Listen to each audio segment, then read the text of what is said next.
түпкі санамыздың үнін ести аламыз ба, немесе қалай дұрыс шешім қабылдаймыз? Мысалға, сіз дүкенге бардыңыз, екі бірдей заттың ішінде біреуіңіз таңдауыңыз керек болды.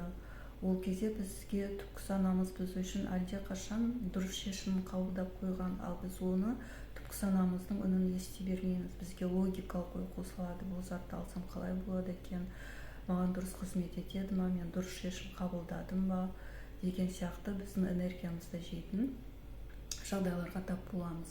Мысалы, жиі болады ғой, мысалы бір затты бірінші көрдіңізде, ұнаттыңызда, тағы да қарап көрейінші деп, бәрібір сіз сол бірінші таңдаған затыңызды сатып алатын кездер жиі болады. Ол сіздің түпкі санаңыздың шешімімен қабылдаған, жаңағы сатып алған зат.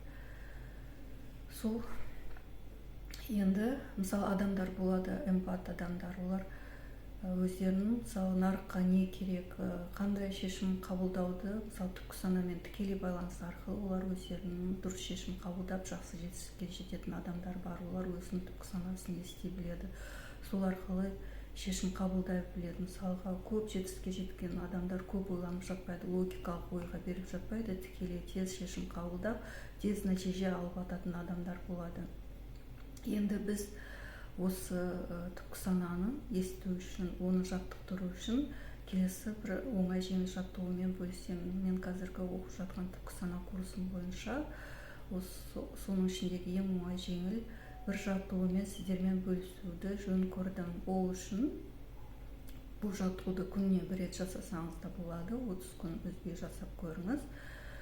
4 кішкентай парақшаны аласыз да, оның астына әртүрлі фигураларды немесе сандарды жазсаңыз болады. Мысалға, мен 4 түрлі фигураны жаздым: дөңгелек, төртбұрыш, ромб және төртбұрыш деген сияқты 4 фигураны астына жазып, сосын жаңағы фигуралар бар жағын төмен қаратып, соның ішінде мысалы шеңберді табуым керек болады. Соның ішінде мен ойланбай жаңағы шеңберді салынған суретті алып ашып қарауым керек, тура келді ма, келмеді ма, соған қарай осылай күнделікті жаттықтыру арқылы өзіңіздің мысалы түпкі санаңыздың шешімін қалай қабылдап жатыр, солай анықтасаңыз болады. Жасап көріңіз, өте қызықты жаттығу.